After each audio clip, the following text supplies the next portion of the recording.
I was 25 years old when my father sold me for £100, and I was 25 years old when a stranger bought me for £1 million.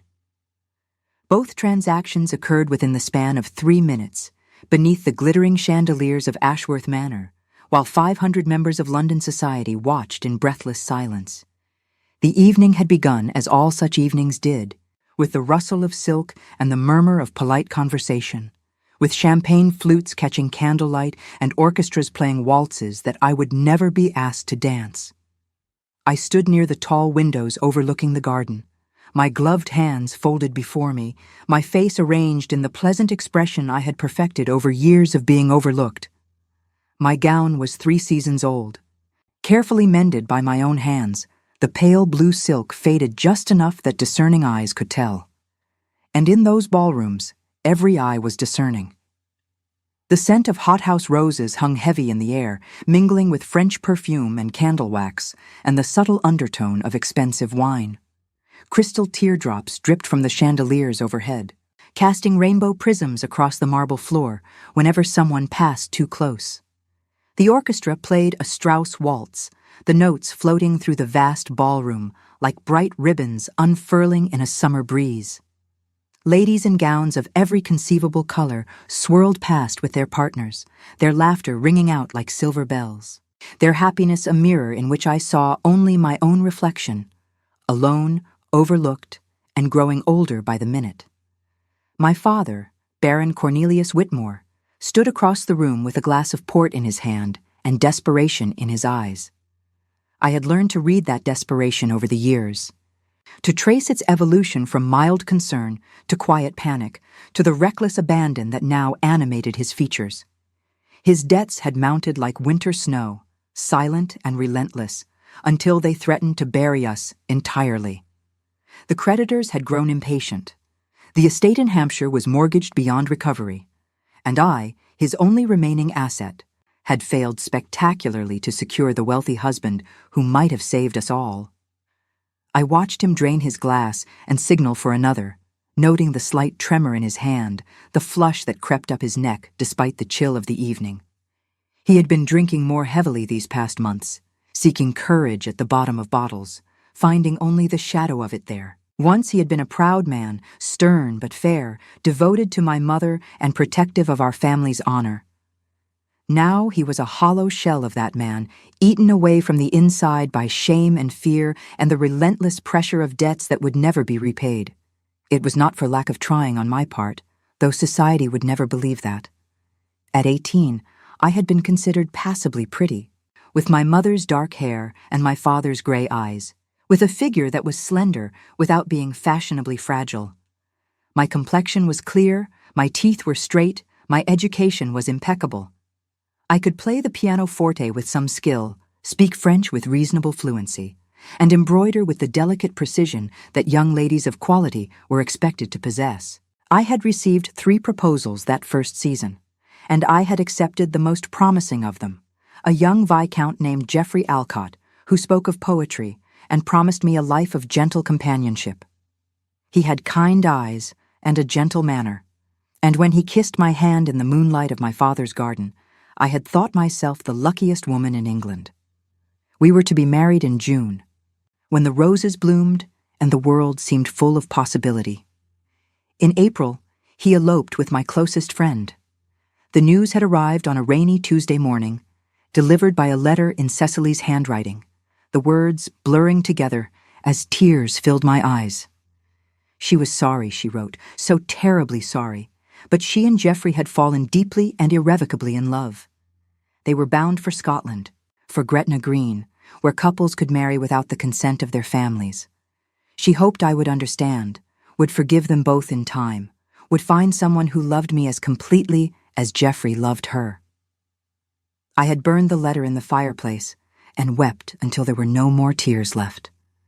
And then I had dressed carefully in my best morning gown, applied powder to hide the evidence of my grief, and walked downstairs to face my father with the news that would begin our family's slow descent into ruin. The scandal had been immense, not because of any wrongdoing on my part, but because society requires a villain and a victim, and it is so much more satisfying when the victim is also somehow to blame. What had I done to drive him away? The whispers asked. What coldness in my character, what deficiency in my person had sent him fleeing into the arms of another? Was I too clever, too plain, too proud? Was there some secret flaw, some hidden failing that only Geoffrey had been able to perceive? The questions were never answered because they were never meant to be answered. They were meant to linger, to stain, to mark me as damaged goods in a marketplace where reputation was everything. I became a cautionary tale, a warning to other young women about the dangers of trusting too easily, of loving without reserve, of believing that happiness could last. 7 years had passed since then. 7 years of diminishing prospects and mounting debts, of watching my father's hair turn gray and his hands begin to tremble, of selling the silver and then the paintings and then my mother's jewelry piece by precious piece.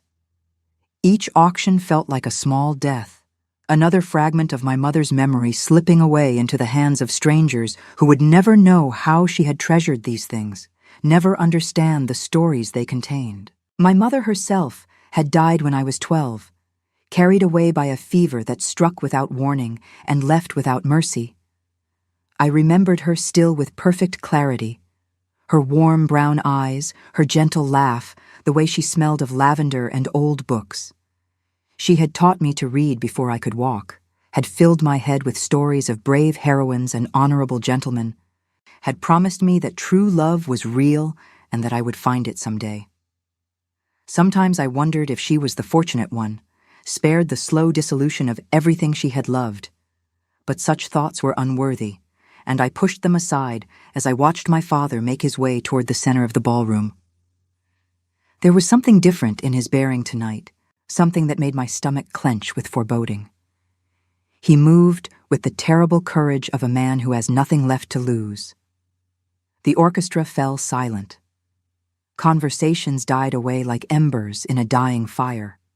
500 faces turned toward my father as he raised his glass and cleared his throat, the sound echoing through the suddenly still ballroom like a gunshot. I knew, in that moment, that something catastrophic was about to happen. I could feel it in the sudden stillness of the air, in the way the candle flames seemed to hold their breath, in the prickling sensation that raced across my skin like the warning before a lightning strike. Every instinct screamed at me to flee, to gather my skirts and run into the night and never look back. But my feet remained rooted to the floor, my body frozen in the particular paralysis of someone watching disaster approach in slow, inexorable motion. My father's voice rang out across the ballroom, surprisingly strong for a man who had seemed so defeated mere moments before. "Ladies and gentlemen," he said, "I must beg your indulgence for an unconventional announcement. I am a man of limited means and unlimited debts, and I have a daughter of excellent character who remains, through no fault of her own, unmarried." A murmur rippled through the crowd, a wave of whispered speculation that seemed to roll from one end of the ballroom to the other. I felt the heat of embarrassment begin its slow crawl up my neck, spreading across my cheeks like a fever. The powder I had so carefully applied suddenly felt like a mask, fragile and insufficient, unable to hide the shame that surely blazed from my features like a beacon. My father continued, his voice taking on an edge of desperate bravado that made me cringe. "Therefore, I hereby offer the sum of £100 to any gentleman of respectable standing who will take her as his wife. She is educated, accomplished, and possessed of a gentle temperament. She will make an admirable companion to any man wise enough to see her value." The silence that followed was absolute. It pressed against my ears like deep water, drowning out everything except the frantic beating of my own heart. I could not move. I could not breathe. I could only stand there, pinned beneath the weight of 500 stares, each one a small needle of judgment and pity and barely concealed amusement. This was what I had become. Not a woman, not a person, but a commodity to be hawked like livestock at a country fair. £100. That was my worth in my father's eyes. In society's eyes, in the eyes of every man who now looked upon me with speculation or disgust or cold indifference. A sum that might buy a decent horse, a modest carriage, a year's wages for a servant. That was the price my father placed upon my head, upon my heart, upon my entire future. Someone laughed. It was a small sound, quickly stifled behind a gloved hand. But it broke the spell of silence, and suddenly the room erupted in whispers. I caught fragments of conversation as they swirled around me like autumn leaves in a bitter wind. "Poor creature," I heard. "How humiliating. Did you see her face? Going quite red? She must wish the floor would open and swallow her whole. 100 pounds, as if she were a horse. The Whitmore girl, yes. The one with the scandal, the jilted bride. No wonder no one will have her after all these years." I thought of running. I thought of dying. I thought of sinking through the polished marble floor and disappearing into the earth below, where no one could see me, where no one could judge me, where I could finally be at peace. The weight of their stares pressed down upon me like a physical force, and I swayed slightly, catching myself against the windowsill behind me, the cold glass pressing through my gloves like a reminder that I was still alive, still present, still enduring this nightmare with every fiber of my being. And then a voice cut through the chaos like a blade through silk. "I will pay 1,000,000 pounds. The whispers stopped. The laughter stopped. Even the candles seemed to stop their flickering, freezing in place as every eye in the room turned toward the speaker. The words hung in the air like something physical, something that had weight and substance, and for a moment I was not certain that I had heard correctly. 1,000,000 pounds. The sum was so vast, so impossibly immense, that my mind struggled to comprehend it. He stood near the grand staircase, a tall figure in impeccable evening dress, his dark hair swept back from a face that seemed carved from marble. I had seen him before, of course, at various society functions over the years, but always from a distance, always as a figure of myth rather than reality. Thaddeus Ravencourt, the Duke of Ashford, was not the sort of man one approached casually. He was not the sort of man one approached at all. The Ravencourts were old money, old titles, old power. Their lineage could be traced back to the Norman conquest, their bloodline entangled with kings and queens throughout the centuries. Their estate at Thornwood Hall was legendary, a vast Gothic mansion set amid hundreds of acres of parkland in the wild countryside of Northumberland, where the moors stretched endlessly beneath grey skies and the wind carried the scent of heather and rain. The current Duke had inherited at 23, following the tragic death of his parents in a carriage accident, and had since earned a reputation for cold brilliance and colder temperament. He rarely attended social functions. He never danced. He spoke only when necessary and smiled not at all. His presence at the Ashworth ball had already been the subject of endless speculation, for he had not been seen in London society for nearly 2 years. Some whispered that grief had driven him mad, that he wandered the halls of Thornwood like a ghost, that the ancient house was cursed, and anyone who entered never truly left. 3 years ago, he had married Lady Arabella Kingsley, a celebrated beauty who was said to have captured his heart completely. She had been everything society admired, graceful and accomplished, charming and delicate, with hair the color of spun gold and eyes like summer sky. Their wedding had been the event of the season, covered in every newspaper, discussed in every drawing room, held up as the perfect union of beauty and power. She had died of consumption 18 months later, and the Duke had retreated to Thornwood Hall like a wounded animal seeking darkness. His re-emergence into society tonight had been the subject of endless speculation, but no one had expected this. No one had expected him to stand in the middle of Ashworth Manor's ballroom and offer a fortune for a disgraced spinster. The silence stretched on, elastic and unbearable, pulled taut as a bowstring about to snap. My father's face had gone pale, his mouth opening and closing soundlessly like a fish pulled from water. The Duke's expression remained impassive, his dark eyes fixed on some point in the middle distance, as if he had not just upended the entire social order with 6 simple words. I studied him in that suspended moment, trying to understand what I was seeing. He stood with military precision, his broad shoulders perfectly straight, his gloved hands clasped behind his back. His features were aristocratic and severe, high cheekbones, a strong jaw, a nose that might have been called Roman, lips pressed into a thin line that suggested neither pleasure nor displeasure, but merely existence. He was handsome in the way that statues are handsome, perfectly formed but utterly cold, inspiring admiration rather than warmth. And yet there was something in his eyes, something I could not quite name. A flicker of emotion beneath the glacial surface, a crack in the marble facade. It was gone before I could identify it, shuttered behind walls that seemed impenetrable, but I had seen it. I was certain I had seen it. Finally, someone spoke. It was Lord Ashworth himself, the host of the evening's ball, a portly gentleman with magnificent whiskers and a perpetually bewildered expression. He stepped forward from the crowd, his hands raised in a gesture that might have been supplication or confusion. "I beg your pardon, Your Grace," he stammered, his voice pitched high with disbelief. "Did you say £1,000,000? The Duke's gaze shifted to Lord Ashworth with the lazy precision of a predator acknowledging prey. There was no aggression in the look, merely assessment, the calm evaluation of a man who had measured the world and found it wanting. "I did," he said. His voice was deep and measured, utterly devoid of emotion, each word falling into the silence like a stone into still water. £1,000,000 to be settled upon Baron Whitmore immediately following the marriage ceremony. I trust that is acceptable. He was not asking. Despite the formal phrasing, there was no question in his tone, no uncertainty. He was stating facts, as if they had already been decided, as if the future were simply a script he was reading aloud for the benefit of those who had not yet seen it. My father found his voice at last, stepping forward with an eagerness that made me wince.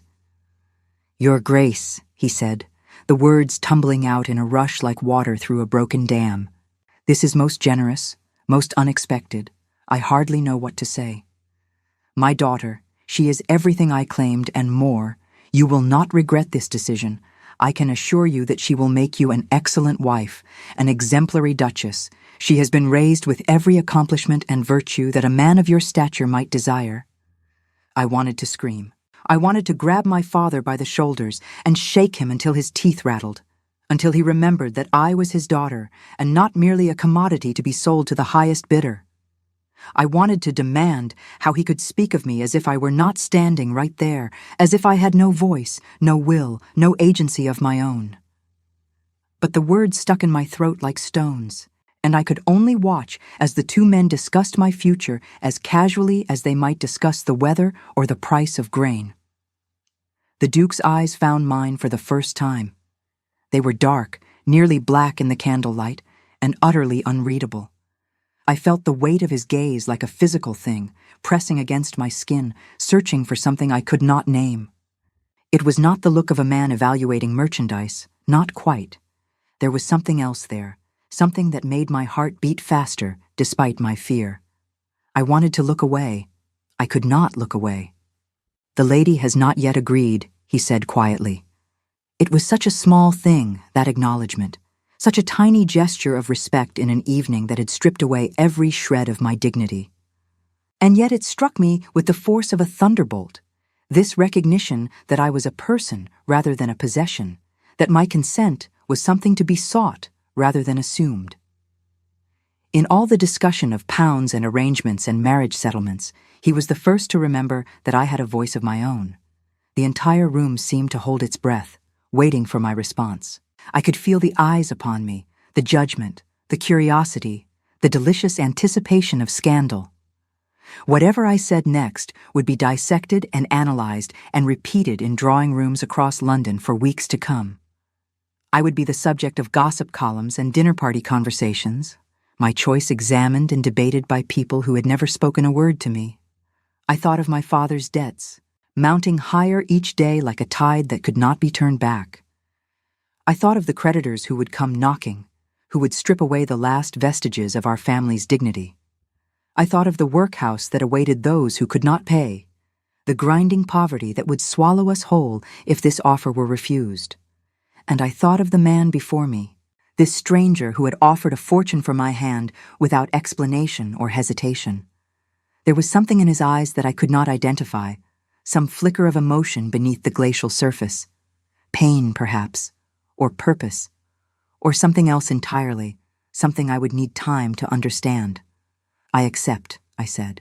The words emerged stronger than I expected, steady and clear in the hushed ballroom. I saw surprise flicker across the faces of those nearest to me, as if they had expected me to refuse, to choose pride over practicality, dignity over survival.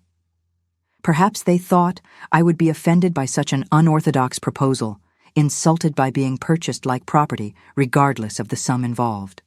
Perhaps they wanted me to refuse, to provide them with additional scandal to discuss over their morning chocolate. But I had learned long ago that pride was a luxury I could not afford, and dignity was a currency that held no value in the marketplace of matrimony. I had been humiliated already, stripped bare before the entire cream of London society. What was one more indignity in exchange for security, for freedom from debt, for a future that did not end in poverty and disgrace? The Duke inclined his head in a gesture that might have been acknowledgement or approval. His expression remained unchanged, that mask of cold indifference firmly in place, but I thought I saw something in his eyes soften slightly. Or perhaps that was merely wishful thinking, the desperate hope of a woman grasping at straws. "Very well," he said. "I will call upon you tomorrow to discuss the arrangements." He turned to my father. "Baron Whitmore, I trust you will have your daughter prepared for the wedding within a fortnight. I do not wish to delay." Without waiting for a response, he turned and walked toward the door. The crowd parted before him like waves before a ship, every eye following his progress with undisguised fascination. His footsteps echoed on the marble floor, measured and unhurried, the walk of a man who had never in his life needed to rush for anything. At the threshold, he paused and looked back over his shoulder. The candlelight caught his features at a new angle, softening the severe lines, making him appear almost human for a fleeting moment.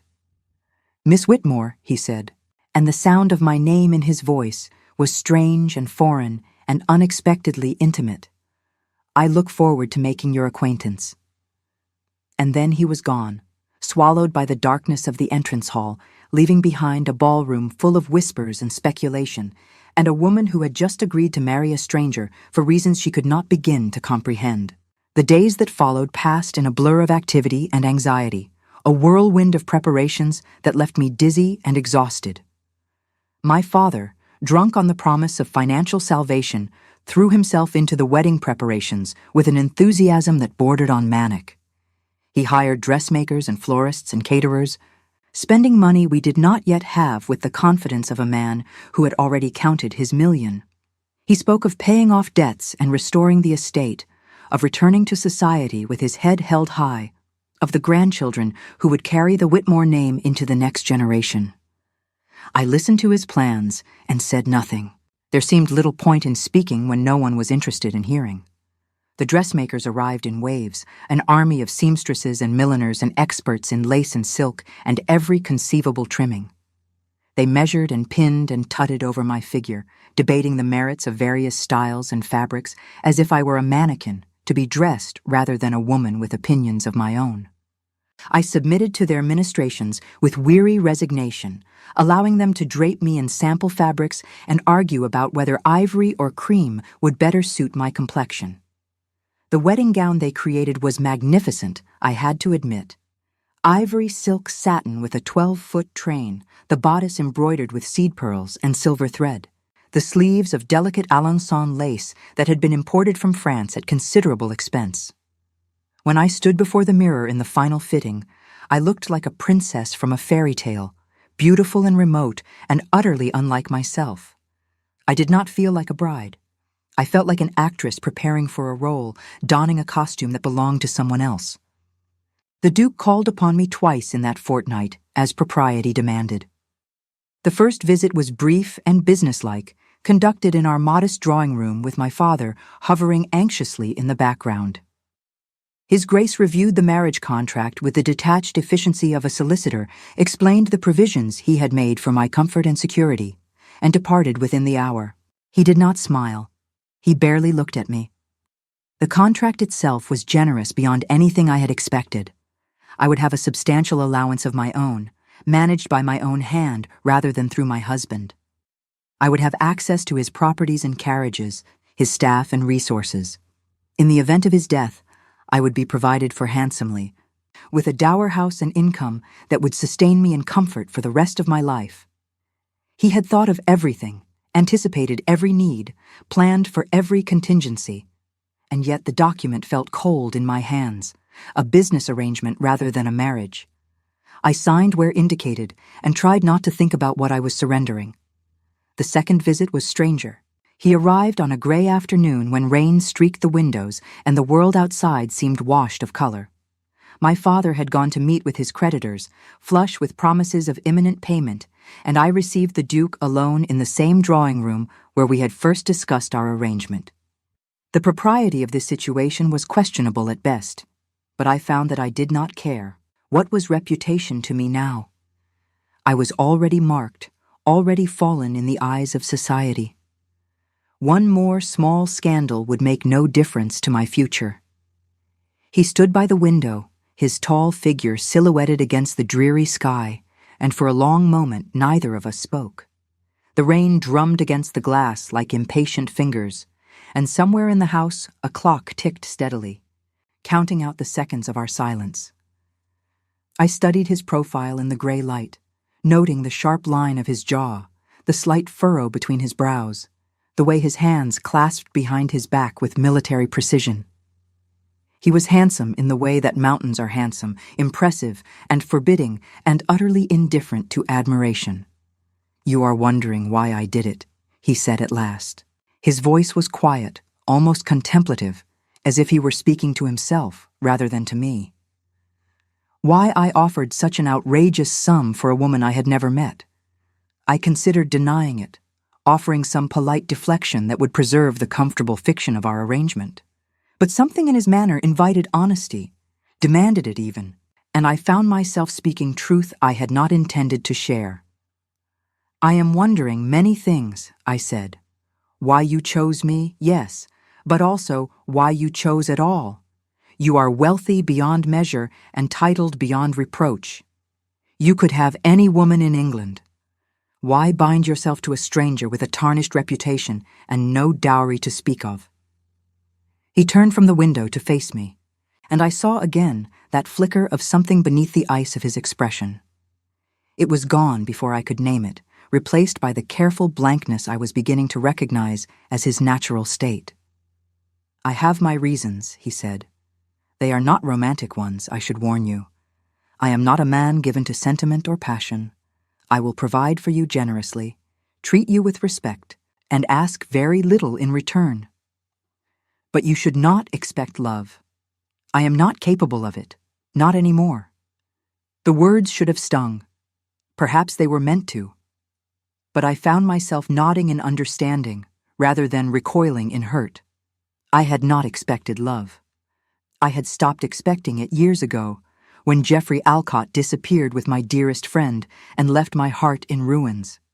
Love was a luxury for other women, women without scandals in their past and debts in their present. "I accept your terms," I said. "I ask only for honesty between us. Whatever your reasons, I would rather know them than spend our marriage wondering." Something shifted in his expression, subtle as a shadow passing across the sun, a flicker of what might have been respect, or perhaps simply surprise that I had asked for something so simple. "In time," he said, "when I am ready. For now, I can tell you only that I made a promise many years ago, and this marriage is part of keeping it. You are not a replacement for anyone. You are not a means to an end. But neither are you a love match, and I will not insult you by pretending otherwise." It was more than I had expected, this strange half-confession. It was more than most husbands offered their wives, I suspected, this acknowledgement that there were depths he was not yet willing to reveal. I found myself grateful for his honesty, even as I wondered what promise could possibly require such an extravagant gesture. "May I ask one thing more?" I ventured. He inclined his head in permission. "Your wife," I said carefully, watching his face for any sign of pain. "Lady Arabella, will her memory be an obstacle between us?"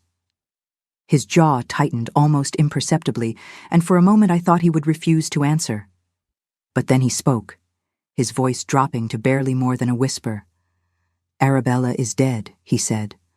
"I have mourned her. I will not pretend that she never existed, but I will not compare you to her either. You are two entirely different women, and I will treat you as such." It was perhaps the kindest thing he could have said. I had spent years being compared to Cecily, the friend who had stolen my fiancé, found wanting in every comparison. To know that I would not be measured against a dead woman's memory was a relief I had not known I needed. "Thank you," I said, "for telling me that much." He nodded once, sharp and decisive, and the vulnerable moment passed. "We will marry on Saturday," he said, his voice returning to its usual formal tone. "And then we will travel to Thornwood Hall. I hope you are prepared for a very different life, Miss Whitmore. The countryside is quiet, and I am not given to entertaining." I managed a small smile, feeling some of the tension between us ease. "I have had quite enough of society, Your Grace. Quiet sounds like a blessing." For a moment, just a moment, I thought I saw the ghost of an answering smile on his lips, but it was gone so quickly I might have imagined it, and then he was bowing over my hand and taking his leave, and I was alone again in the gray afternoon with nothing but questions for company. The wedding was a small affair, conducted in the ancient chapel of St. Margaret's, with only a handful of witnesses present. The pews that could have held hundreds contained perhaps 20 souls, mostly my father's remaining acquaintances and a few of the Duke's London associates. No family sat on his side of the aisle. His parents were long dead, and if he had other relatives, they had not been invited. My father stood beside me at the entrance, resplendent in a new suit purchased on credit against the coming fortune, his eyes bright with tears that I could not quite believe were for me. Perhaps they were tears of relief, of gratitude, of the particular joy that comes from being rescued at the last possible moment from ruin. I did not ask, and he did not explain. The Duke stood at the altar in severe black, his expression as unreadable as ever, his vows spoken in a voice that carried no emotion whatsoever. He was handsome in the candlelight, I noticed with something like surprise. I had been so focused on the strangeness of our arrangement that I had not truly looked at him before. Now, walking toward him down the aisle, I saw the breadth of his shoulders, the grace of his stance, the way his dark eyes tracked my progress with unwavering attention. I wore the gown of ivory silk that the dressmakers had created in a fever of activity, all seed pearls and delicate lace, more beautiful than anything I had ever owned. A veil of antique Brussels lace, borrowed from the Duke's collection, floated behind me like mist. As I walked down the aisle on my father's arm, I caught my reflection in the polished surface of a silver candelabra, and did not recognize the woman who looked back at me. She seemed like a stranger, this bride in her finery, this woman about to become a duchess. The ceremony was brief. The vicar's words washed over me like water. Familiar phrases about love and honor and forsaking all others that seemed to have nothing to do with the arrangement we had made. I repeated my vows in a steady voice, my hand barely trembling as the Duke slid a ring onto my finger. It was a heavy band of gold, set with a single blood-red ruby, an heirloom that had belonged to Ravencourt brides for centuries. It felt strange on my hand, too significant for a union built on commerce rather than affection. When we were pronounced man and wife, the Duke kissed my cheek with the detached courtesy of an acquaintance at a garden party. His lips were warm against my skin, and I caught the faint scent of his cologne, something woody and expensive that I could not identify. Then he stepped back, offering me his arm with formal precision, and we walked together down the aisle as husband and wife. And that was that. I was no longer Rosalind Whitmore, disgraced spinster and burden to my father. I was Rosalind Ravencourt, Duchess of Ashford, mistress of Thornwood Hall, and wife to one of the most powerful men in England. The transformation should have felt more significant.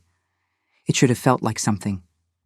Instead, I felt only the weight of the unfamiliar ring on my finger and the vast uncertainty of the future stretching out before me.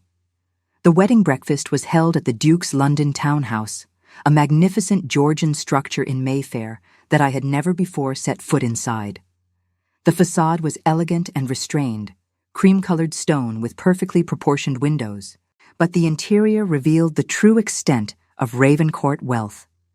The rooms were grand and beautifully appointed, decorated in shades of cream and gold that spoke of old money and impeccable taste. Portraits of Ravencourt ancestors lined the walls of the dining room, their stern faces seeming to watch and judge as I picked at food I could not taste. I recognized the Duke's features in many of them. The same dark hair, the same strong jaw, the same uncompromising eyes that seemed to see through pretense to the truth beneath. My father cornered me in a quiet moment between courses, his face flushed with champagne and triumph. "You have done well," he whispered, squeezing my hands with painful enthusiasm, "better than I ever dreamed. A duchess. My daughter, a duchess. Your mother would be so proud." I doubted that very much. My mother had been a romantic, a dreamer who believed in love matches and fairy tales. She would have wept to see me married to a stranger for money, no matter how grand his title or how generous his settlement. But I smiled and nodded and allowed my father his moment of glory, because what else was there to do? By evening, my father had departed for Hampshire with the first installment of his promised fortune, and I stood alone in the entrance hall of my new husband's London home, surrounded by servants I did not know and possessions that were not yet mine.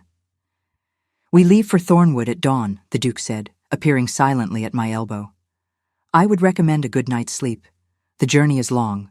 His voice was neither warm nor cold, simply matter of fact, the tone of a man accustomed to making arrangements and having them followed. I nodded my understanding, and he escorted me to my chambers with the same formal courtesy he had shown all day. At the door, he bowed over my hand once more. "Good night, Duchess," he said. "I will see you in the morning." And then he was gone, disappearing down the corridor toward his own apartments, and I was alone with the reality of what I had done.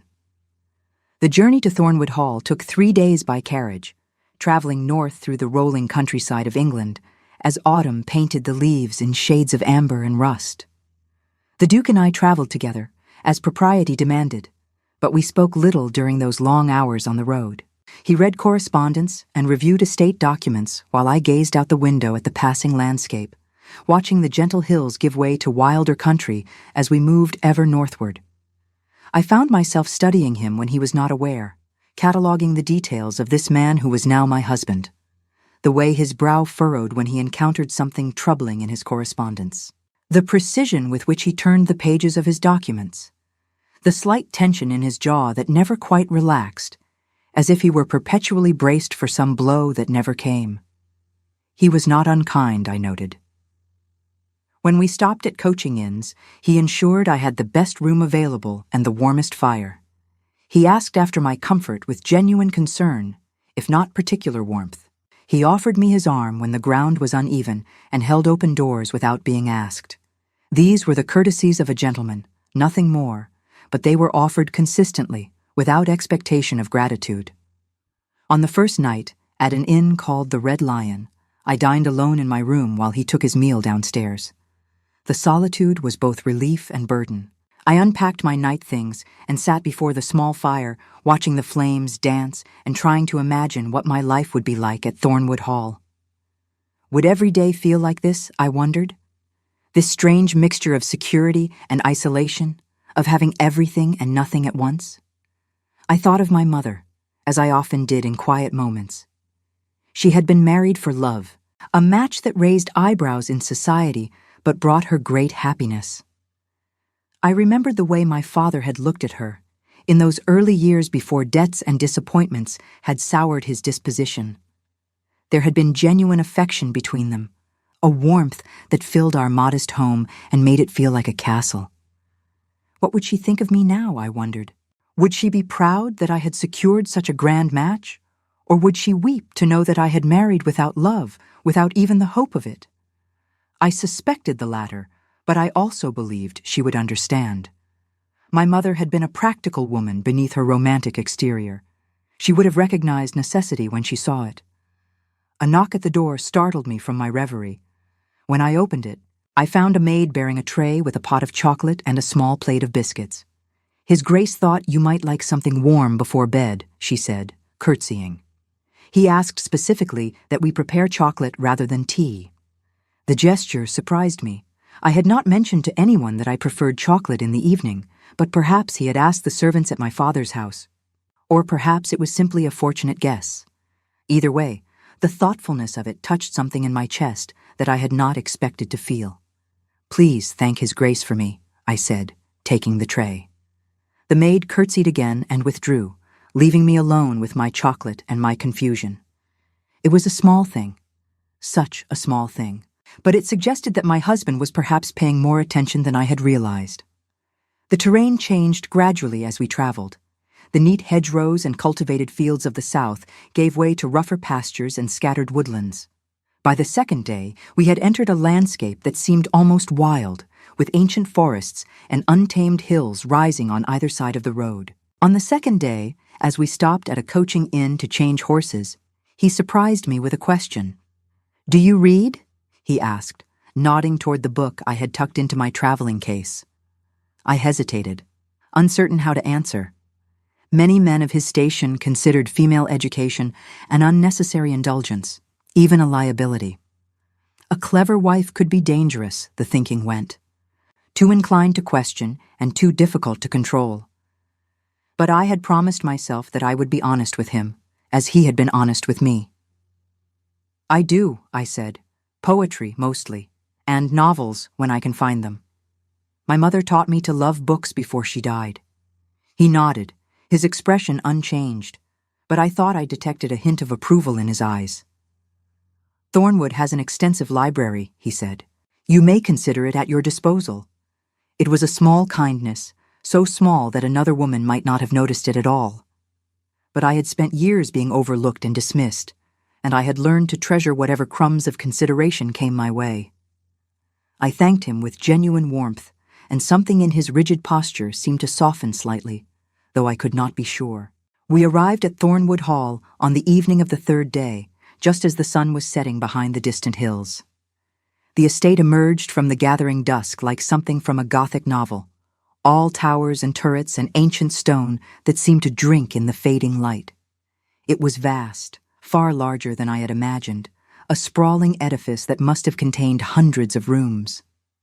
The architecture was medieval at its core, with additions from every subsequent century, creating a patchwork of styles that somehow cohered into something magnificent and slightly terrifying. The grounds stretched endlessly in every direction, formal gardens giving way to wild parkland, ancient forests standing sentinel at the edges of the manicured lawns. I glimpsed a lake in the distance, its surface catching the last rays of sunlight and transforming them into scattered gold. Somewhere nearby, a peacock called out, its strange cry echoing through the twilight air. It was beautiful and terrible and utterly overwhelming. "Welcome to Thornwood," the Duke said, watching my face with an expression I could not read. "I hope you will come to think of it as home." The carriage swept up the long drive and deposited us before the main entrance, where a line of servants stood waiting to greet their new mistress. I counted at least 30 faces as I descended from the carriage, 30 pairs of eyes assessing me with varying degrees of curiosity and skepticism. They curtsied and bowed as I passed, murmuring welcomes that I acknowledged with nods and smiles that felt increasingly forced. At the head of the line stood a woman of perhaps 50 years, tall and iron-spined, with gray hair pulled back severely from a face that might once have been beautiful. She wore the black dress of a housekeeper, but her bearing suggested something more, some authority that transcended mere household management. "This is Mrs. Prudence Hartley," the Duke said, pausing beside her. "She has managed Thornwood since before I was born. If you require anything, she is the one to ask." Mrs. Hartley curtsied, her sharp eyes never leaving my face. "Welcome to Thornwood Hall, Your Grace," she said. Her voice was cool and formal, giving nothing away. "We have prepared the Duchess's chambers as instructed. If you will follow me, I will show you to your rooms." I glanced at the Duke, uncertain of the protocol. He was already turning away, heading toward a different entrance with the long strides of a man eager to be elsewhere. "I will see you at dinner," he said over his shoulder. 8 o'clock. Do not feel obligated to dress formally. We keep country hours here." And then he was gone, swallowed by the shadows of his ancient home, leaving me alone with the servants and the vast, echoing silence of Thornwood Hall. Mrs. Hartley led me through corridors that seemed to stretch on forever, past tapestries and portraits and suits of armor that stood guard in darkened alcoves. The house was magnificent but cold, both in temperature and in atmosphere. I saw no flowers, no personal touches, none of the warmth that transforms a building into a home. It was as if the entire estate had been frozen in time, preserved like a butterfly under glass, beautiful but lifeless. My chambers were in the east wing, a suite of rooms that had clearly been prepared with care and expense. The bedroom was vast, dominated by a canopied bed draped in velvet the color of midnight. A fire crackled in the marble fireplace, casting dancing shadows across walls hung with silk, the shade of pale roses. Through an archway, I glimpsed a private sitting room with comfortable chairs and a writing desk positioned near tall windows that overlooked the gardens. It was luxurious beyond anything I had ever known. It was also utterly impersonal, as if the rooms had been decorated for some abstract idea of a duchess rather than for me. "I hope the accommodations are satisfactory, Your Grace," Mrs. Hartley said, her voice still carrying that edge of cool formality. "They are lovely," I replied. "Thank you for all your work in preparing them." Something flickered in her expression, surprise perhaps at being thanked.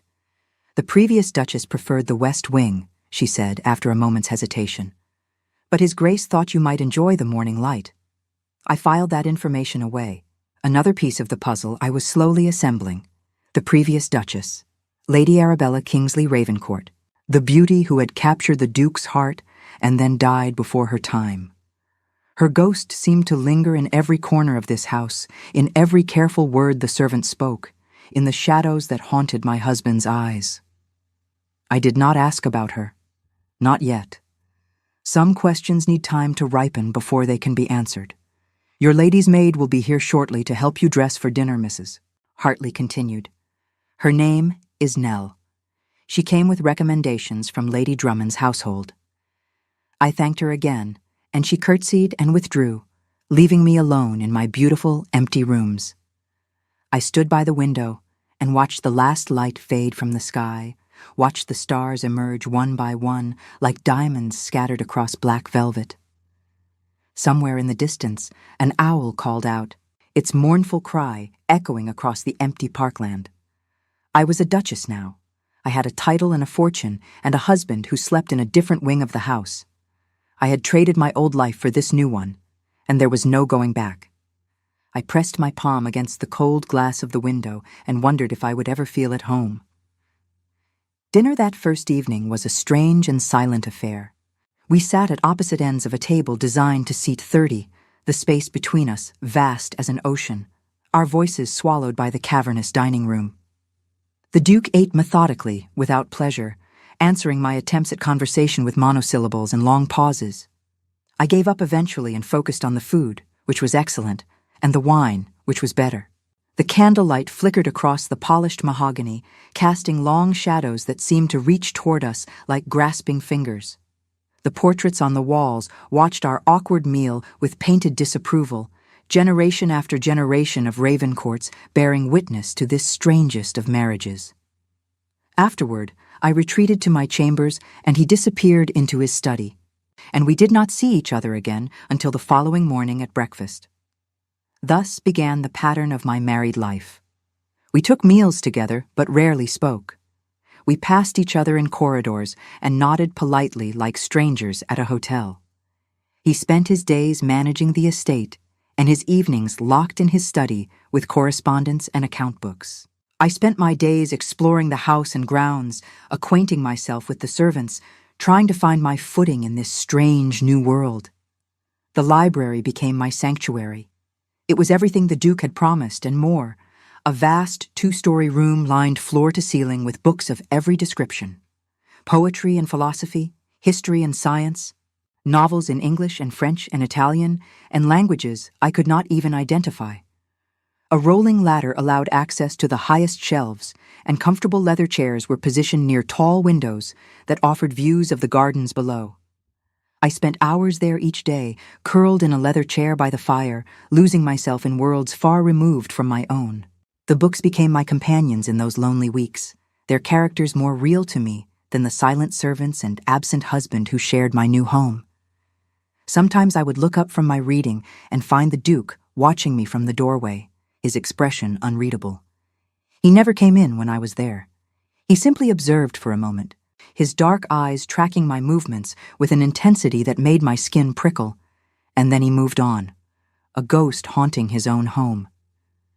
I began to leave books for him in return, volumes I thought he might enjoy, placed casually on tables where he was sure to find them, a collection of essays on agricultural improvements which I had noticed him discussing with his steward, a volume of philosophy that touched on questions of duty and honor, a novel that I thought might make him smile if he ever allowed himself such an indulgence. He never mentioned these offerings either, but the books always disappeared from where I had placed them, and sometimes I would find them later on his desk in the study, well thumbed and marked with strips of paper. It was a conversation conducted in silence, a courtship of ideas, if not of hearts. I began to know the rhythms of the house, the quiet hours of early morning when the servants moved like ghosts through the corridors, the bustle of midday when the estate's business was conducted, the stillness of evening when the great house seemed to hold its breath.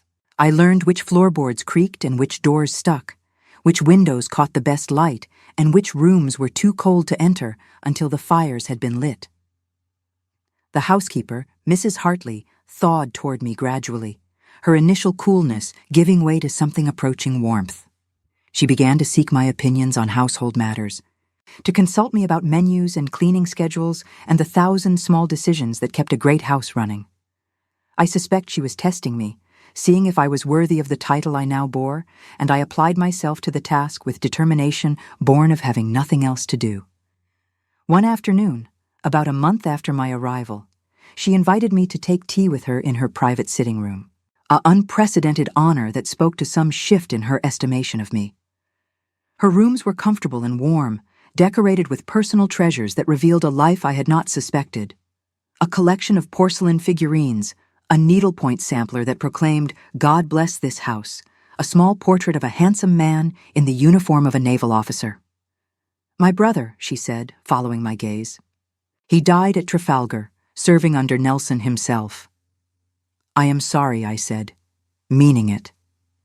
She nodded, accepting my sympathy with the grace of one who had long since made peace with loss. "He died doing what he loved," she said. "There are worse fates." She poured tea with practiced efficiency, her movements precise and economical. "I have served this family for 32 years, she said. "I came as a young maid when the late Duke and Duchess were newly married. I watched their son grow from a boy to a man. I was here when they died, and I was here when Lady Arabella died, and I have watched His Grace close himself off from the world, piece by piece." She fixed me with a look that was both challenging and hopeful. "You are the first person in 3 years who has made him remember that he is still alive," she said. "I do not know what passed between you, and I do not ask. But I have seen the way he watches you, and I have seen the books he leaves for you, and I have seen something in his eyes that I thought was gone forever."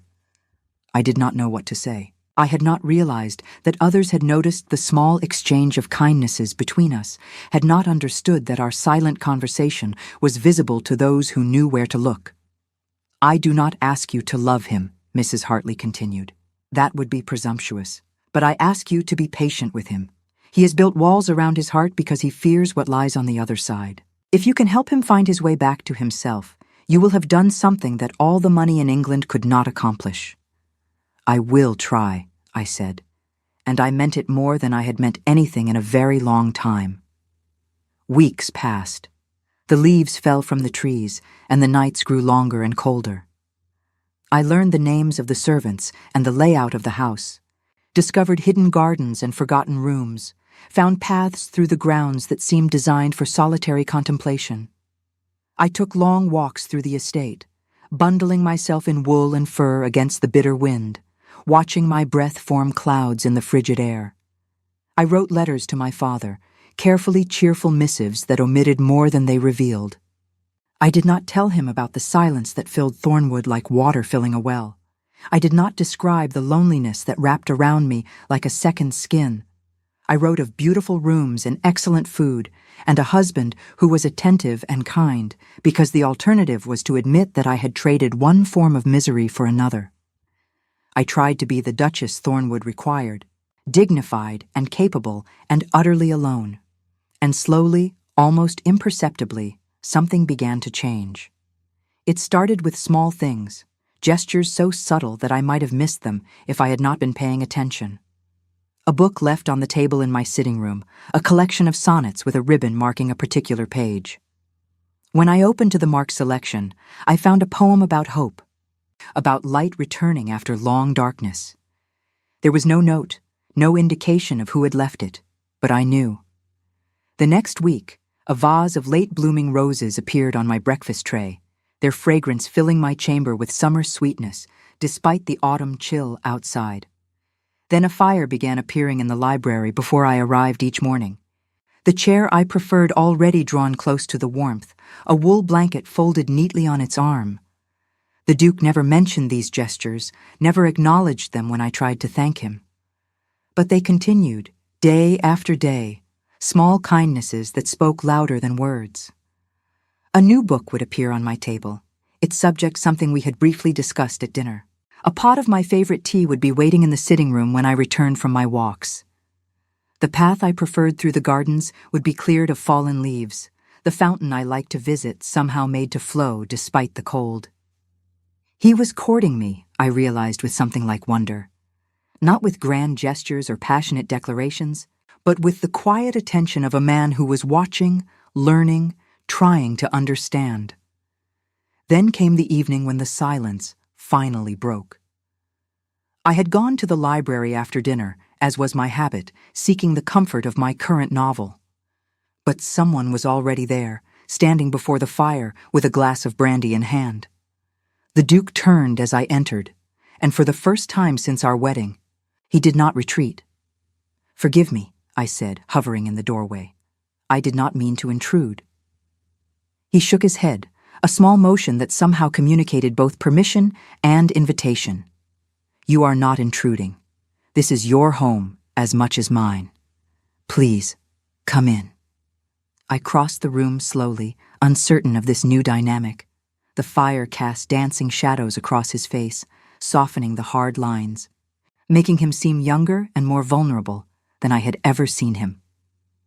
He gestured toward the chair opposite his own, and I sat, my heart beating faster than the simple situation warranted. "I was reading your sonnets," I said, breaking the silence that threatened to swallow us both. "The ones you left for me. They are beautiful." His expression flickered, something moving beneath the surface like a fish glimpsed in deep water. "They were my mother's favorites," he said at last. "She used to read them aloud on winter evenings when I was young. She would sit by this very fire and read for hours, and I would fall asleep listening to the rhythm of her voice." It was more than he had ever told me about himself, this tiny glimpse into his past. I treasured it like a pearl, this offering of memory. "Tell me about her," I said softly. He was quiet for a long moment, staring into the flames as if searching for answers there. "She was everything good in this house," he said at last.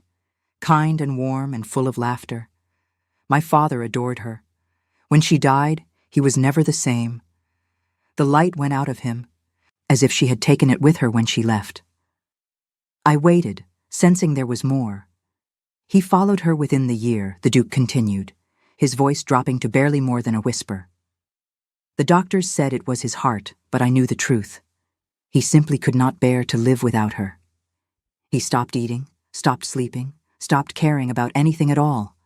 And one morning, he simply did not wake up. I understood then, or began to understand, the weight that this man carried. He had lost his parents to love itself, had watched his father wither away from grief like a plant deprived of sunlight. No wonder he had armored himself against feeling. No wonder he had warned me not to expect sentiment. Love, for him, was not a gift but a curse, something that destroyed rather than sustained. And Lady Arabella, I said carefully, was it the same for you?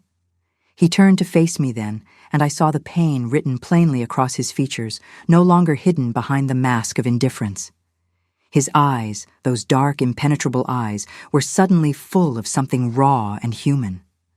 "No," he said, "that is what haunts me. I cared for her, but I never loved her as she deserved. She was beautiful and accomplished, and everything a duchess should be, and I married her because it was expected, because my mother had approved of the match before she died. But I never gave Arabella my heart, because I did not know how. She died thinking herself unloved, and I can never make that right." The confession hung between us, raw and honest and terrible in its simplicity. I did not know what to say, did not know how to comfort a man who bore such guilt. So I simply sat with him, sharing the silence, letting him know that he was not alone. After a long while, he spoke again. "I married you because of a promise I made to my mother before she died. She begged me to find a wife who was strong and kind, who could bring light back to Thornwood. She said I would know her when I saw her, that something would tell me when I had found the right person." He set down his brandy glass and met my eyes with startling directness. "I saw you that night at the ball," he said. "I saw your father's cruelty, and I saw the way you bore it, with dignity and grace and a strength that took my breath away. You did not crumble. You did not flee. You stood there and faced the judgment of 500 people, and you held your head high. And I knew that you were the one my mother had spoken of, that you were meant to be here, in this house, as my partner." I could not speak. My throat was tight with emotions I could not name, my heart pounding against my ribs like a wild thing seeking escape. "I do not ask for love," he continued, his voice rough. "I do not deserve it. But I hope, in time, that we might be friends, real friends, not strangers sharing a roof. I am tired of being alone, Rosalind. I am tired of this endless winter." It was the first time he had used my given name. I rose from my chair and crossed the space between us, standing before him in the firelight. He looked up at me with something like hope in his eyes, uncertain and fragile, and I felt my own walls begin to crumble. "I would like that," I said. "I would like that very much." He reached out and took my hand, his grip warm and firm and unexpectedly gentle. We stood there for a long moment, not speaking, simply holding on to each other in the dancing shadows. Two lonely souls taking the first tentative steps toward connection. That night marked a turning point in our strange marriage. We began to spend our evenings together, reading by the fire or simply talking about nothing and everything. I learned that he had a dry wit hidden beneath his severe exterior, that he loved music, though he rarely played anymore, that he had once dreamed of traveling the world before duty had anchored him to Thornwood. I learned that he remembered every kindness and never forgot a slight, that he was fiercely protective of those in his care, that beneath the ice there burned a fire that had simply been banked too long. He learned things about me, too. He learned about my childhood, about my mother's gentle influence and my father's gradual decline. He learned about Geoffrey Alcott and the betrayal that had shaped my understanding of love. He listened without judgment, offered comfort without platitudes, and slowly became someone I could trust. The servants noticed the change. Mrs. Hartley's cool formality thawed into something approaching warmth. The footmen smiled when they saw us together. The kitchen sent up my favorite dishes and his, side by side on the dinner table, like offerings to the gods of reconciliation. The whole house seemed to breathe more easily, as if Thornwood itself had been waiting for this thaw. Winter arrived in full force, blanketing Thornwood in white and trapping us together in the great house. The snow fell for days without stopping, transforming the world outside into a landscape from a fairy tale. We walked the corridors side by side, exploring rooms that had been closed for years. We sat together in the music room while he played the pianoforte, his long fingers coaxing melancholy melodies from the keys. We talked late into the night, long after the fires had burned low, neither of us wanting to be the first to retire. I began to feel something I had thought lost forever. Not love, not yet, but the possibility of it. A warmth that had nothing to do with fireplaces, a lightness that seemed to lift the shadows from the ancient stone walls. When he smiled at something I said, truly smiled, his whole face transformed in a way that made my heart skip. Then one evening, everything changed again. We were in the library, as had become our habit, when the Duke rose abruptly and crossed to a cabinet I had never seen him open. He withdrew a small portrait, no larger than his palm, and stood gazing at it for a long moment before turning to face me.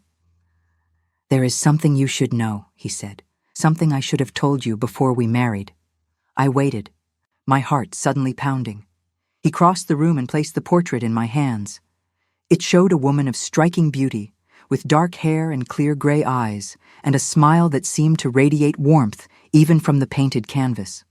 Her features were refined but kind, her expression one of gentle amusement, as if she had just heard a joke and was waiting to share the laughter. "My mother," he said, "Lady Helena Ravencourt. She was born Lady Helena Whitmore, second daughter of the Earl of Westbrook, your great-grandfather's brother." I stared at the portrait, uncomprehending. The realization came slowly, pieces falling into place like the tumblers of a lock. "We are family," I said, "distant cousins." He nodded. "When my mother learned of your father's difficulties, before her death, she asked me to help if ever the opportunity arose. She had always regretted losing touch with the English branch of her family. She hoped that by bringing you here, she could right an old wrong, could reunite the family that had drifted apart over generations." I thought of the society gossip, the whispers about why the Duke had chosen me. They had assumed it was pity or perversion, some twisted motive that only the wealthy could afford. They had never imagined something so simple as family loyalty, as a son keeping his dying mother's last wish. "Why did you not tell me sooner?" I asked. He sat down beside me, closer than he had ever sat before. I felt the warmth of him, the solid presence that had become so familiar over these past months. "I did not want you to feel obligated," he said. "I did not want gratitude to color everything between us. I wanted you to come to know me, truly know me, before you learned the connection. I wanted whatever grew between us to be real, not born of duty or indebtedness." I looked again at the portrait, at the familiar gray eyes that mirrored my own, my father's eyes and his father's before him, passing down through generations until they found their way to me. "She would have been my cousin," I said softly. "Once removed. She would have been your family," the Duke corrected, "as I am now, as I hope to remain." I set down the portrait and turned to face him fully. The firelight played across his features, illuminating the vulnerability he had hidden for so long. I saw the lonely young man who had lost his parents, the grieving widower who blamed himself for his wife's unhappiness, the proud Duke who had built walls around his heart to protect himself from further pain. And I saw something else, something new, something that made my breath catch and my heart race and my entire body feel suddenly, achingly alive. I saw the man who had rescued me from humiliation without expectation of reward. The man who had left books and roses and small kindnesses in my path. The man who had opened his heart to me, one painful confession at a time, trusting me with secrets he had kept locked away for years. I saw my husband, and for the first time, I truly saw him. "Thaddeus," I said, testing his name on my lips. He looked at me with something like wonder, as if hearing his name spoken by me was a gift beyond measure. "I know you did not marry me for love," I continued.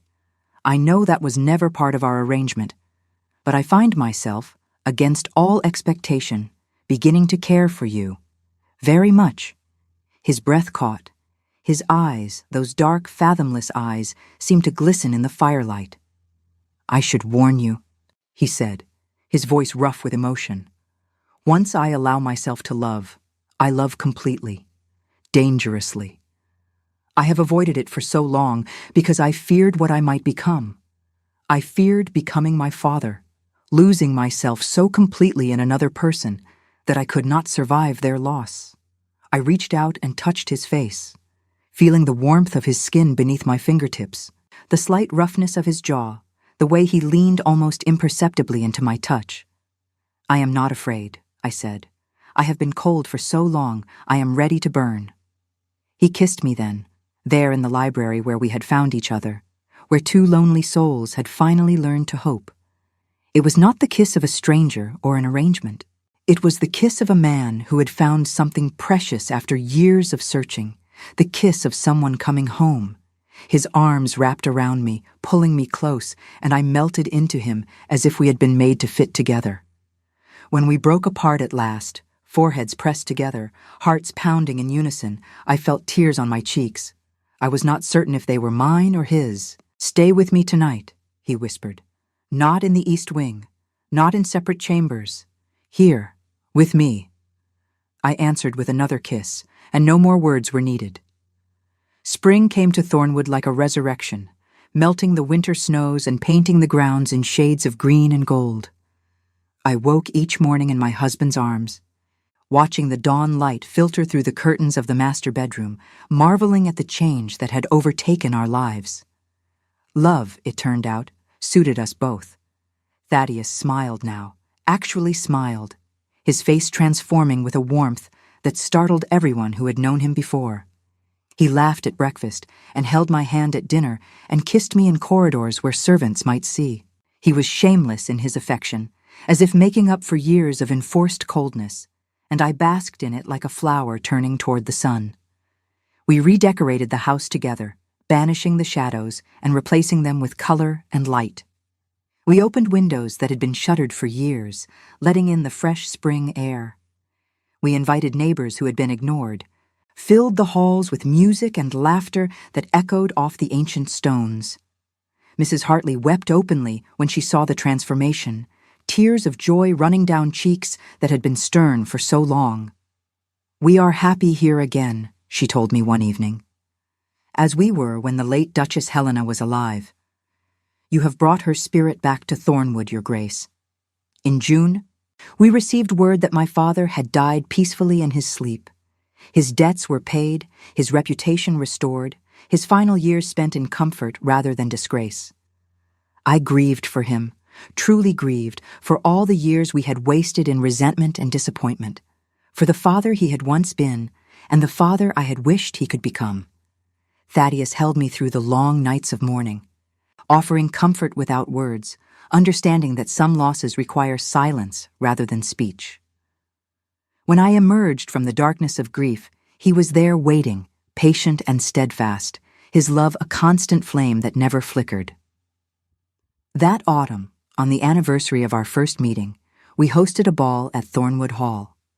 The great house shone with 1,000 candles, the ballroom filled with flowers and music and the cream of society. Ladies who had whispered about me behind their fans now curtsied and called me Your Grace with genuine respect. Gentlemen who had laughed at my father's auction now sought my husband's favor with desperate eagerness. The transformation of Thornwood for the occasion had taken weeks of preparation. Mrs. Hartley had marshaled an army of servants to clean and polish every surface until the old house gleamed like new.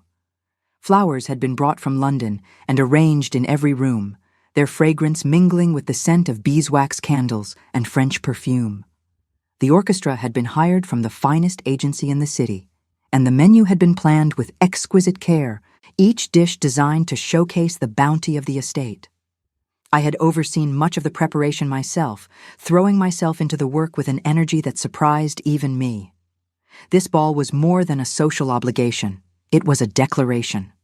It was Thornwood announcing to the world that the long winter was over, that the Duke had emerged from his mourning, that the ancient house was alive once more.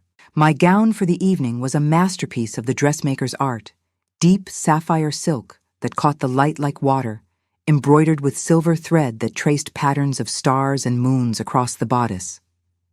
Thaddeus had presented me with the Ravencourt sapphires to wear with it, a parure that had belonged to his mother and her mother before her, a necklace of stones like frozen midnight, earrings that swayed with every movement, a tiara that sat upon my carefully arranged hair like a crown. "You look like a queen," he had said when I descended the stairs to meet him, his voice rough with emotion. "No, better than a queen. You look like yourself, and that is more beautiful than any crown could make you." His words had warmed me more than the finest jewels ever could. Now I stood at the top of the grand staircase, watching the guests swirl below, remembering the woman I had been just 1 year before. She seemed like a stranger now, that frightened girl in her faded blue gown, standing alone by the window while her father sold her like livestock. A hand slipped into mine, warm and familiar. "What are you thinking?" Thaddeus asked, standing beside me in his evening clothes, impossibly handsome, entirely mine. "I am thinking about how far we have come," I said, "about how much has changed, about how grateful I am that you saw something in me that night, something no one else could see." He raised my hand to his lips and kissed my knuckles, there before all the assembled guests, a declaration more powerful than any words. "You saved me," he said quietly. "I was drowning in guilt and grief, and you pulled me back to shore. I will spend the rest of my life trying to be worthy of that gift." I turned to face him, this man who had become my whole world, this husband who had started as a stranger and become my dearest friend, my partner, my love. "You already are," I said. "You always were." The orchestra struck up a waltz, the opening notes floating up to where we stood.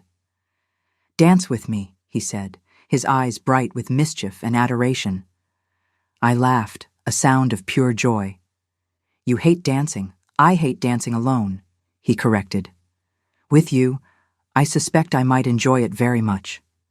We descended the staircase together, hand in hand, and stepped onto the dance floor as the crowd parted to make way. He took me in his arms, and we began to move, spinning through the candlelight while 500 pairs of eyes watched in amazement. "The cold Duke dances," someone whispered. "The disgraced spinster glows," someone else replied. Let them whisper, I thought, as Thaddeus pulled me closer. Let them say whatever they wished. I had been sold for £100 and purchased for £1 million, and I had found something that no amount of money could ever buy. I had found love. Real love, the kind that grows slowly like an oak tree, putting down roots so deep that no storm can shake them. The kind that survives winter and blooms in spring, that transforms strangers into soulmates and houses into homes. Father offered £100 for my hand, and a duke interrupted with £1 million. But what I gained that night in the Ashworth ballroom was worth more than all the fortunes in England.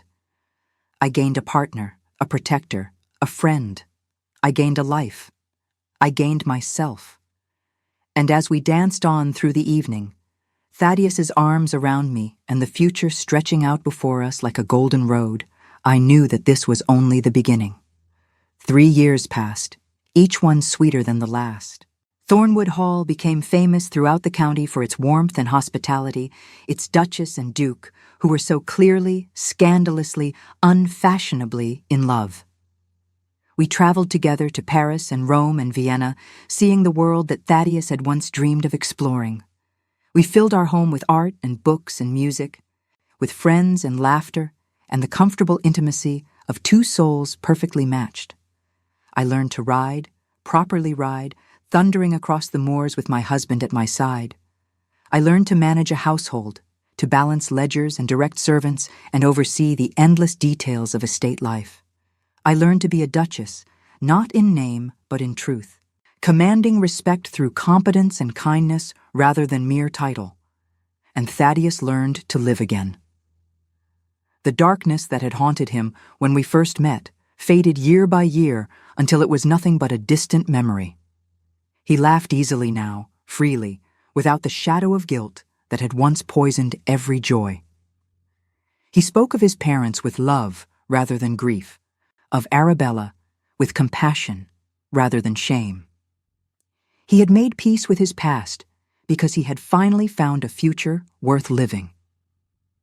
On the evening of our 3rd anniversary, we walked together through the gardens of Thornwood, the summer sun painting the sky in shades of rose and gold.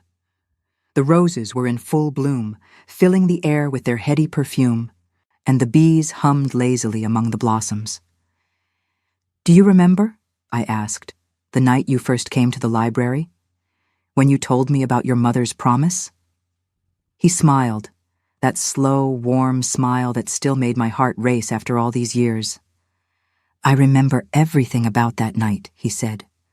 "I remember the way the firelight caught your hair. I remember thinking that I had never seen anyone so brave."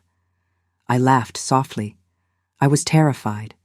I thought you might change your mind, send me back to London in disgrace. Never. He stopped walking and turned to face me, taking both my hands in his. "From the moment I saw you, I knew. My mother was right. You were the one." I leaned up to kiss him, there among the roses, with the summer evening wrapping around us like a blessing. "I have something to tell you," I said when we parted. "Something wonderful." His brow furrowed slightly, curiosity mixed with concern. "What is it?" I placed his hand gently over my heart, where another heart had begun to beat. "We are going to be a family," I said. The look on his face was something I would treasure forever. Shock gave way to wonder, wonder to joy, joy to a radiance so intense it seemed to rival the setting sun. He swept me into his arms and spun me around, laughing like the young man he had never been allowed to be. When he set me down, there were tears on his cheeks, but they were tears of happiness, the kind that speak louder than any words. "I love you," he said, his voice thick with emotion. "Rosalind, I love you more than I have ever loved anything in my life. You have given me everything, a home, a heart, and now a family." I cupped his face in my hands, brushing away the tears with my thumbs. "You gave me everything too," I said. "A purpose, a place, a love I never dared to hope for. We saved each other, Thaddeus. That is the miracle." We stood there as the sun slipped below the horizon, as the first stars emerged in the deepening sky, as the night wrapped around us in a velvet embrace. We stood there, husband and wife, two people who had found each other against all odds, who had built a life together from the ashes of loneliness and regret. Many years later, when our hair had turned gray and our grandchildren filled the halls of Thornwood with their laughter, people would still tell the story of how we met. The auction at Ashworth Manor had become legend, a tale of scandal and redemption, of a disgraced woman and a mysterious duke, and a love that had transformed them both. But those people, I always said, knew only the beginning. They knew the shock of that evening, the whispered gossip, the £1,000,000 that had changed hands. They did not know what came after. They did not know the patient courtship, the slow thawing of frozen hearts, the quiet moments of confession and understanding that had built our marriage brick by brick.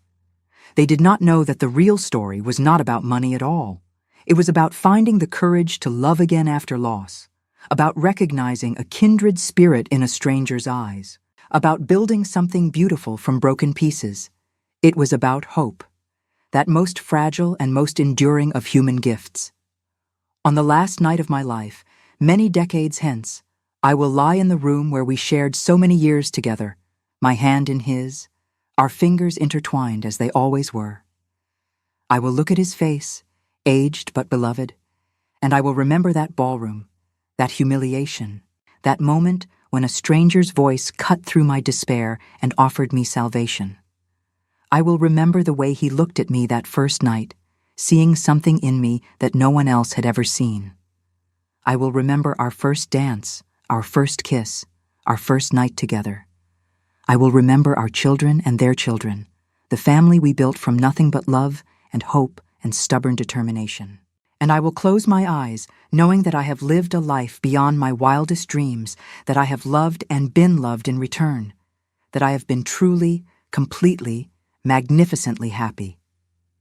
That is the ending I wish for this story. Not with fireworks or grand gestures, but with quiet gratitude for a life well lived. Not with tragedy, but with triumph.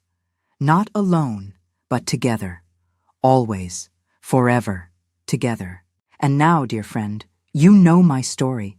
You know how I came to Thornwood, how I found my husband, how we built our life together from the wreckage of scandal and shame.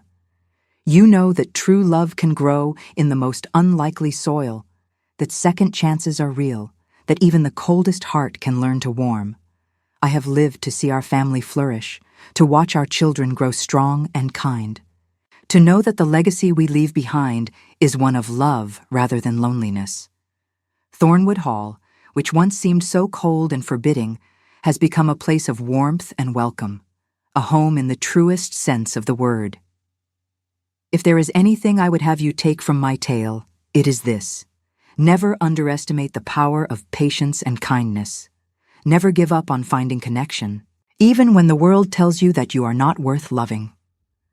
Never assume that you know another person's heart, for even the coldest exterior may hide depths of feeling that would astound you. The night my father offered me for sale, I thought my life was ending.